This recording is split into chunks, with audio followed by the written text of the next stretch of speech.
Hello student, I am Deepak Saini and we are discussing the electrostatics. This is the lecture number 2 and in this lecture we will discuss the property of the electric charge. In the previous lecture, property of the electric charge. In the previous lecture we have learn the frictional electricity.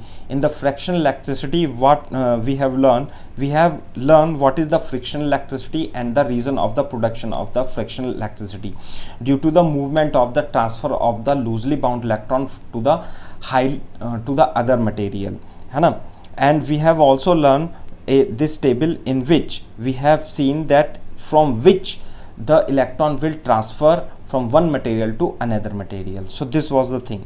Now in this chapter, in this lecture, we will discuss the property of charges. So let us start with the property of the charges. So first property of the charges, first of all, there are the 6 properties which you have to learn or you have to learn for your examination, board examination. Board examination में properties of the charges काफ़ी बार पूछा जा सका है, तो इसलिए आप as it is से आपको याद करना है समझने के बाद, है ना. तो पहली क्या है बेटा, first property is there exist only 2 types of charges, namely positive and negatively charge. What does it mean? We have categorize the charges in 2 category. First positively charge, then is negatively charge. What is negatively charged? The charge on the electron is assumed to be negatively charged. और जिस atom से वो negatively charge transfer होकर के आता है, तो atom पे क्या बचता है, जो पॉजिटिव न्यूक्लियस हो जाता है उसे हम पॉजिटिवली चार्ज कंसीडर कर सकते हैं. तो बेसिकली जो चार्ज होगा वो 2 टाइप का होगा, पॉजिटिवली चार्ज और नेगेटिवली चार्ज. क्लियर है. सेकंड प्रॉपर्टी क्या होगी जो आपको याद रखना है बेटा? Second property is like charge ripple and unlike charge attract each other. ये तो आपने क्लास 9th और 10th में भी पढ़ा हुआ है ना. कैसे कि जो लाइक चार्ज हैं, जैसे पॉजिटिव चार्ज कंसीडर कर लीजिए बेटा, या नेगेटिव चार्ज कंसीडर कर लीजिए. तो जब पॉजिटिव चार्ज एक दूसरे को रिपल करेंगे और नेगेटिव चार्ज भी एक दूसरे को क्या करेंगे बेटा, रिपल करेंगे. So this is the property of the charge you have to remember. But if we consider the opposite charge, that is positive and negatively charge, तो ये जो चार्जेस होते हैं ये एक दूसरे को अट्रैक्ट करते हैं, यानी कि opposite charge plus minus charge के बीच में जो अट्रैक्शन होता है. You have to remember this is the second property. Now we move to the property third and which is charges is a scalar quantity. ये एक स्केलर क्वांटिटी होती है. चार्ज को स्केलरली ऐड और सब्ट्रैक्ट किया जाता है, ना कि vector. It does not follow the rules of the vector. Charge scalar quantity होती है. व्हाट डज इट मीन कि इसे 2 इलेक्ट्रॉन प्लस 2 इलेक्ट्रॉन को हम, या 2 इलेक्ट्रॉन चार्ज को, कूलम चार्ज को जोड़ करके क्या कर देंगे, 2 कूलम प्लस 2 कूलम कितना हो जाएगा, 4 कूलम चार्ज हो जाएगा. तो स्केलर क्वांटिटी होती है. Just you have to remember. Fourth property क्या है बेटा? Fourth property is charges additive in nature, यानी कि हम इसे केवल एल्जेब्रिकली, क्योंकि ये स्केलर क्वांटिटी है तो इसे हम एल्जेब्रिकली ऐड कर सकते हैं. फॉर एग्जांपल, यदि आप 2 कूलम प्लस 5 कूलम करेंगे तो एडिटिव प्रॉपर्टी होने के कारण ये टोटल चार्ज जो हो जाएगा 7 कूलम हो जाएगा. जबकि यदि आप 7 कूलम माइनस 3 कूलम करेंगे तो 4 कूलम टोटल पॉजिटिवली चार्ज आ जाएगा. एल्जेब्रिकली हम इसे ऐड कर सकते हैं क्योंकि पॉजिटिव नेगेटिव हो सकता है. फिफ्थ क्वांटिटी जो है, फिफ्थ प्रॉपर्टीज है, it is a very important property and which is related to the quantization of the charges, है ना. क्वांटाइजेशन ऑफ चार्जेस का मतलब क्या है कि जो इलेक्ट्रिक चार्ज होता है वो डिस्क्रीट पैकेट के रूप में होता है, ना कि कॉन्टिन्यूस के फॉर्म में. जैसे कि मैं आपको बता देता हूँ, यदि आप एक मटेरियल से और दूसरे मटेरियल को रब करते हैं तो लूजली बाउंड इलेक्ट्रॉन एक मटेरियल से दूसरे मटेरियल में चले जाते हैं. तो जैसे मैं आपको एक समझा देता हूँ एक एग्जांपल से. मान लेते हैं ये एक मटेरियल है, मान लेते हैं ये दूसरा मटेरियल है, मान लेते हैं ये सिल्क है, और ये बेटा दूसरा वाला मटेरियल क्या है बेटा, ये ग्लास रोड है. This is a glass rod, है ना. तो सिल्क, तो मटेरियल में यदि आप ग्लास और सिल्क को रब करते हो तो ग्लास में जो इलेक्ट्रॉन होते हैं वो टाइटली बाउंड जो लूजली बाउंड होते हैं, तो वो इधर से इधर चले जाएंगे, इधर चले जाएंगे, इधर चले जाएंगे, सिल्क की ओर चले जाते हैं. तो क्या होगा, या तो एक इलेक्ट्रॉन मूव करेगा तो यहाँ पॉजिटिवली चार्ज आ जाएगा, 2 इलेक्ट्रॉन मूव करेंगे तो 2 नेगेटिव 2 पॉजिटिव चार्ज आ जाएंगे, 3 इलेक्ट्रॉन मूव करेंगे, 4 इलेक्ट्रॉन मूव करेंगे, या 5 या 6 इलेक्ट्रॉन मूव कर सकते हैं। ऐसा नहीं हो सकता कि 1.5 इलेक्ट्रॉन एक मटेरियल से दूसरे मटेरियल में मूव करे, या 2.5 मटेरियल मूव करे, या 2.35 मटेरियल, या तो एक करेगा या 2 करेगा या 3 करेगा। इसका मतलब जो इलेक्ट्रॉन है वो 1 2 3 नेचुरल नंबर की फॉर्म में ही हो सकते हैं, है ना। इसका मतलब ये है कि ये क्वांटाइज होता है, चार्ज जो होता है या तो इलेक्ट्रॉन होगा 1e होगा, या 2e होगा, या 3e होगा, या 4e होगा, ऐसे करके क्वांटाइज चार्ज हो सकता है। ऐसा नहीं हो सकता कि 1.5 इलेक्ट्रॉन मूव कर जाए, 2.5 इलेक्ट्रॉन मूव कर जाए। So therefore charge is quantized in nature. तो this is the return in this property number 5। Clear है क्या बात? तो it can be express in integral multiple fundamental of electronic unit. इसका मतलब क्या है कि चार्ज क्या होगा, प्लस माइनस को हम चार्ज लिख लेते हैं कैसे, Q जो होगा वो प्लस माइनस एन ई के इक्वल होगा। एन क्या है बेटा, नेचुरल नंबर आप लिख सकते हो 1 2 3 4। क्लियर है, ऐसा है। तो this is the quantization of the charge. Quantization मतलब the charge is present in packets, different discrete packet. Discrete का मतलब होता है 1 2 3 packet. So is this clear to you? I think so, है ना। So now we move to the property number 6। What is the property number 6? Charge is conserve. Charge, what does it mean? Charge is conserved mean the charge cannot be destroyed and charge cannot be created. Clear है क्या बात? It can be transferred from one body to another body only. एक body से दूसरे body में ही transfer हो सकता है। ऐसा नहीं है कि कहीं से 2 इलेक्ट्रॉन आ गए अब 4 इलेक्ट्रॉन हो गए। यदि 2 इलेक्ट्रॉन किसी बॉडी पर आए हैं तो ये 2 इलेक्ट्रॉन किसी बॉडी पर रहे होंगे, तो एक बॉडी से दूसरे बॉडी में ये ट्रांसफ़र हुए हैं, ना कि ये प्रोड्यूस हुए हैं। क्लियर है क्या बात? तो therefore charge is conserved in nature. What is written in this paragraph? That is algebraic sum of positive and negative charge in isolated system remains constant. What does it mean? हम इस system को ही consider कर लेते हैं, है ना। मान लेते हैं रब करने से पहले ये एक एटम था। एटम में क्या होता है बेटा? एटम में पॉजिटिवली चार्ज होता है, एटम में पॉजिटिवली चार्ज होता है, न्यूक्लियस एटम में पॉजिटिवली चार्ज होता है। यहाँ भी एक एटम था, पॉजिटिवली चार्ज होता है, एटम में पॉजिटिवली चार्ज होता है, एटम में पॉजिटिवली चार्ज होता है और पॉजिटिवली चार्ज होता है। साथ में जितना एटम की प्रॉपर्टी क्या होती है बेटा? आइसोलेटेड न्यूट्रल एटम की प्रॉपर्टी क्या होता है? रब करने से पहले की हम बात कर रहे हैं कि जितना ही इसके न्यूक्लियस में प्रोटॉन होते हैं उतने ही आउटर मोस्ट इतने ही इसके ऑर्बिट्स में इलेक्ट्रॉन होते हैं। तो जो एटम होता है जितना पॉजिटिवली चार्ज इसके न्यूक्लियस में है उतना ही इलेक्ट्रॉन का चार्ज होता है, और एटम क्या होता है बेटा? न्यूट्रल होता है। इसी तरीके से सब एटम बिफोर रबिंग, यदि आप दोनों मटेरियल को कंसीडर करते हो तो दोनों मटेरियल के जो इलेक्ट्रॉन हैं बिफोर रबिंग, मटेरियल के जो एटम्स हैं या टोटल एटम मटेरियल भी कह सकते हो, वो सब क्या न्यूट्रल है। यानी कि ये भी न्यूट्रल है और इस पे टोटल चार्ज कितना है? टोटल चार्ज दोनों पर, total charge is 0 before rubbing. Clear है क्या बात? है ना। अब यदि आप रब करते हो तो आपको ऐसा नहीं लगेगा कि रब करने के बाद किसी पर एक एक्स्ट्रा चार्ज आ गया है। क्लियर है क्या बात? टोटल चार्ज तो आ जाएगा। अब जैसे आप रब करोगे, यदि आप इस बॉडी को रब करते हो तो जो इलेक्ट्रॉन होते हैं ग्लास के वो लूजली बाउंड होते हैं as compare to the silk electron. तो यहाँ पर यदि आप इसे ग्लास और इसे silk, if consider this is glass material and this is silk material. Clear है क्या बात? This is glass and this is silk. After rubbing what do you think? It become positively charged because electron की deficiency हो जाती है, and become negatively charged. मान लेते हैं इसमें से 5 इलेक्ट्रॉन टूट करके ग्लास से सिल्क में चले जाते हैं, तो यहाँ पर तो पॉजिटिवली 5e चार्ज आ गया और यहाँ पे -5e चार्ज एक्स्ट्रा आ गया। लेकिन यदि आप टोटल चार्ज को देखोगे, टोटल जो चार्ज होगा दोनों सिस्टम को मिला करके वो कितना होगा बेटा? +5e और -5e इजिकल टू 0। इसका मतलब बिफोर रबिंग भी टोटल चार्ज कितना था? 0, और आफ्टर रबिंग भी टोटल चार्ज कितना हो जाता है? 0। इसका मतलब charge is conserve in nature. It is written in this paragraph. Okay, this is also written in this paragraph. It this is the seventh property, है ना. What is seventh property? It does not change with velocity also.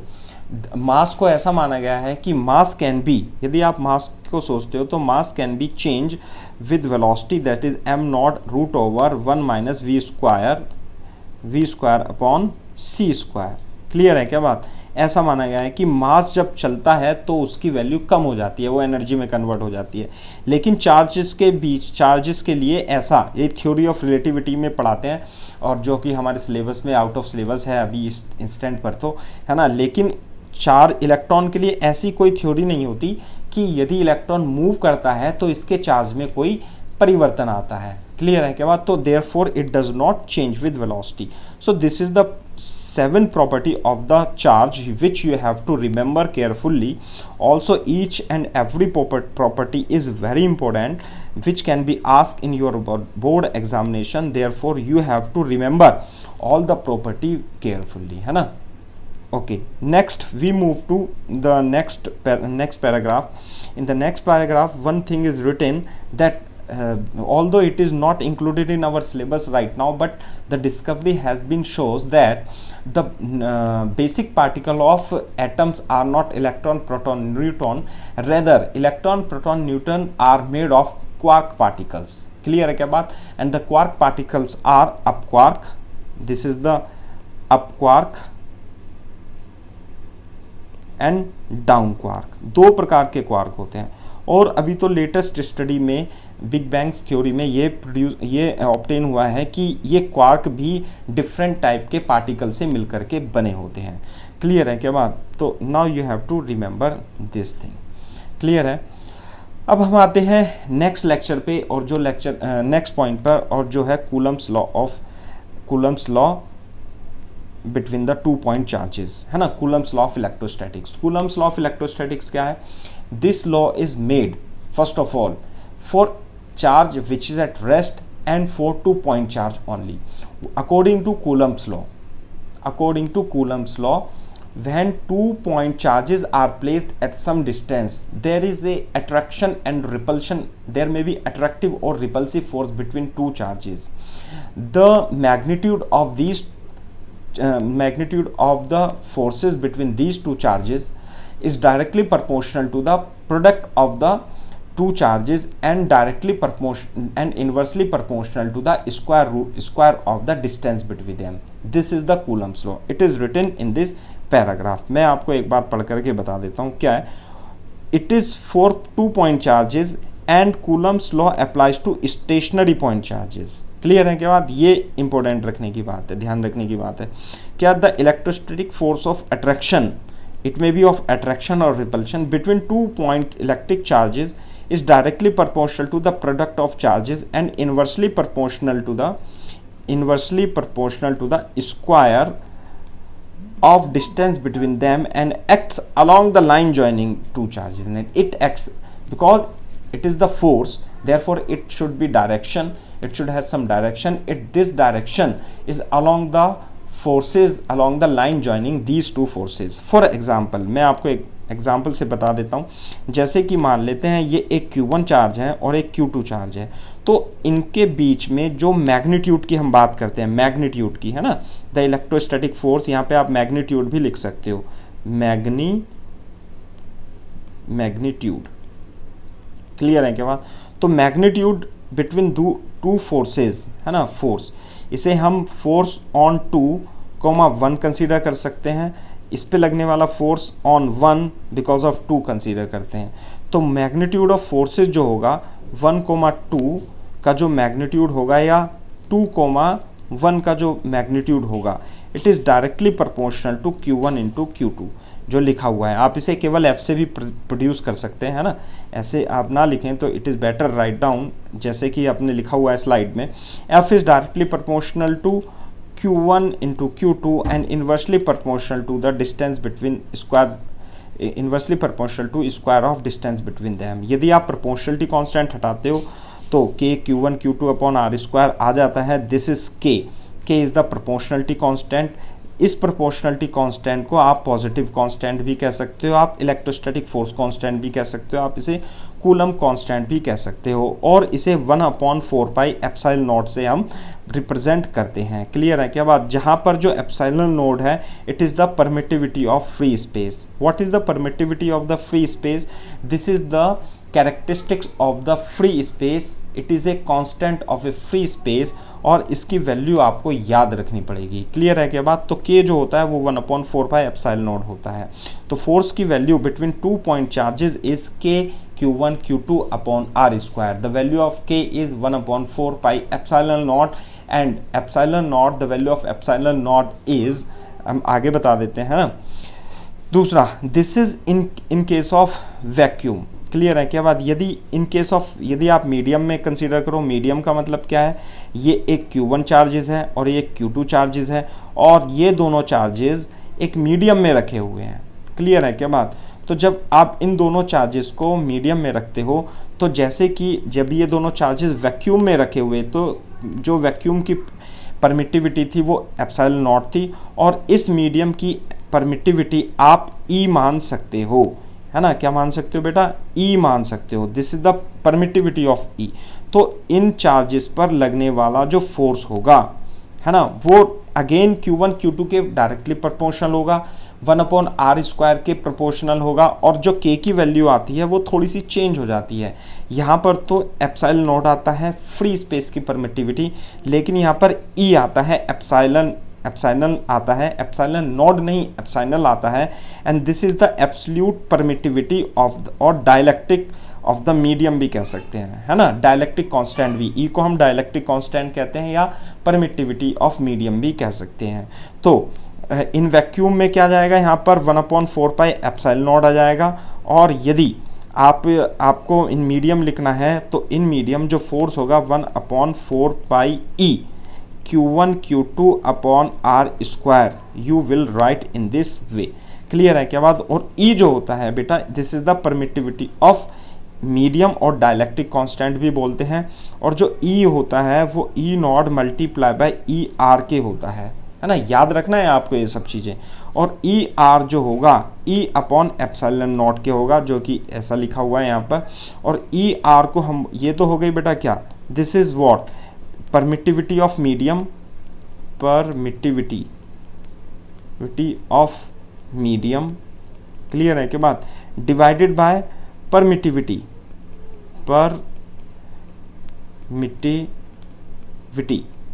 Of free space, या vacuum भी बोल सकते हो, of vacuum.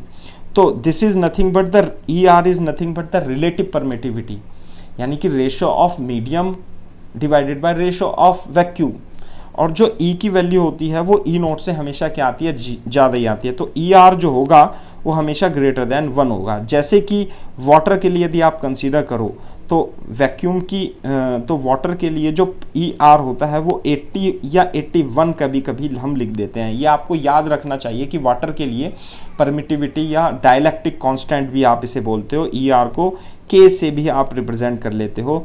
तो K जो होता है ई आर वो 80 होता है, या 81 भी लिख सकते हैं कभी कभी, वो वाटर के लिए होता है। क्लियर है क्या बात? So this is the permittivity of medium.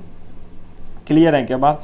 Now we comes to the value of the 1/4 pi, जो K है, जो डायलेक्ट्रिक कांस्टेंट, जो फोर्स कांस्टेंट है या proportionality constant K free space के लिए 1/4 पाई एप्सिलॉन नॉट होता है। इसकी वैल्यू 8.9875 इंटू 10 की पावर 9 होती है। क्लियर है क्या बात? अप्रॉक्सीमेटली 8.9 को हम 9 भी लिख सकते हैं। तो आपको जो K की वैल्यू याद रखनी है बेटा, वो K की वैल्यू 9 इंटू 10 की पावर 9 आपको याद रखनी है, और इसे 1/4 पाई एप्सिलॉन नॉट लिख सकते हैं, है ना? K को तो लिखते हैं 1/4 पाई एप्सिलॉन नॉट, और इसके वैल्यू 9 इंटू 10 की पावर 9 के बराबर होगी। यदि आप इससे एप्सिलॉन नॉट की वैल्यू निकालने की कोशिश करोगे तो 1/4 पाई इसे मल्टीप्लाई कर देंगे इंटू 9 इंटू 10 की पावर 9 होगा। जब आप इसे सॉल्व करते हो तो एप्सिलॉन नॉट की वैल्यू जो आती है बेटा वो 8.85 इंटू 10⁻⁻12 आ जाती है। अभी मैं इसकी यूनिट नहीं लिख रहा हूँ, यूनिट भी लिखेंगे 8.85 इंटू 10⁻⁻12। आप इसे कैलकुलेटर से आप इसे कैलकुलेट करेंगे, then you will get the value of epsilon naught. ये वैल्यू आपको याद रखनी है, many times in the board examination it has been asked, है ना। और जेई मेंस और जब आप प्रॉब्लम सॉल्व करेंगे, वैसे तो इनकी वैल्यू दी होती है, लेकिन फिर भी आपको इनकी वैल्यूज़ याद होनी चाहिए। क्लियर है के बाद now we comes to the unit of K and E, है ना। Unit of K for constant force constant और प्रोपोर्शनलिटी कांस्टेंट, और E for permittivity of medium, है ना। तो देखो कैसे यूनिट ऑफ के, यदि आप F इज इक्वल टू, है ना, यदि आप F इज इक्वल टू के Q1 Q2 upon R square करते हो, तो जो K होगा, K is nothing but F into R square upon Q1 into Q2। तो जो यूनिट होगी, क्लियर है क्या बात, ऑफ K, वो कितनी हो जाएगी बेटा, फोर्स की SI यूनिट क्या होती है, न्यूटन, है ना, दिस इज न्यूटन। और डिस्टेंस की SI यूनिट क्या होती है बेटा, मीटर स्क्वायर। और चार्जेस की यूनिट होती है कूलम। क्लियर है क्या बात, कूलम स्क्वायर। तो जो के की यूनिट लिखेंगे हम, वो लिखेंगे न्यूटन मीटर स्क्वायर पर कूलम स्क्वायर। क्लियर है क्या बात। तो ये यूनिट पूछी जाती है ना। डायमेंशन फॉर्मूला भी हम इसका निकालने की कोशिश करेंगे अभी थोड़ी देर में। पहले हम इसकी यूनिट के बारे में बात कर लेते हैं, है ना। अब हम बात करते हैं यूनिट ऑफ ई या एप्सिलॉन नॉट की। जो ई होता है वो ई इन एप्सिलॉन नॉट इंटू ई नार ई और होता है। तो वैक्यूम की परमिटिविटी होती है बेटा, और ये मीडियम की परमिटिविटी होती है। जो ये ई आर होता है, ये relative permittivity E upon E naught होता है, और ये तो एक कांस्टेंट के इक्वल होता है। ई आर की कोई यूनिट नहीं होती है ना, इसकी कोई यूनिट या और डायमेंशन लेस होती है, नो यूनिट, है ना। और डायमेंशन लेस क्वांटिटी है ये, this is a quantity, dimension less quantity. तो यदि आप एप्सिलॉन नॉट के बारे में देखते हो, तो F is equal to 1/4 epsilon naught Q1 Q2 upon R square लिखेंगे। तो एप्सिलॉन नॉट को आप Q1 Q2 upon 4πF into R square लिखेंगे। तो जो एप्सिलॉन नॉट की यूनिट होगी, है ना, इसकी SI यूनिट के बारे में यदि हम बात करेंगे, तो इसकी यूनिट हो जाएगी, ऊपर क्या कूलम, कूलम 4π तो कांस्टेंट हो जाएगा, फोर्स हो जाएगा न्यूटन में, और आर हो जाएगा मीटर स्क्वायर में। तो कूलम स्क्वायर, ऊपर तो कूलम इंटू कूलम है ना, और यहाँ पे न्यूटन इंटू मीटर स्क्वायर, तो divided by newton into metre square. So this is the epsilon naught की यूनिट। और क्योंकि ई और ये तो कांस्टेंट है, ई और एप्सिलॉन नॉट की यूनिट जो होगी, यही ई की यूनिट भी होगी। Unit of E, permittivity of medium की यूनिट ऑफ ई भी क्या होगी, कूलम स्क्वायर पर न्यूटन पर मीटर स्क्वायर हो जाएगी। सो this is about the unit of E and E epsilon not. Clear है क्या बात।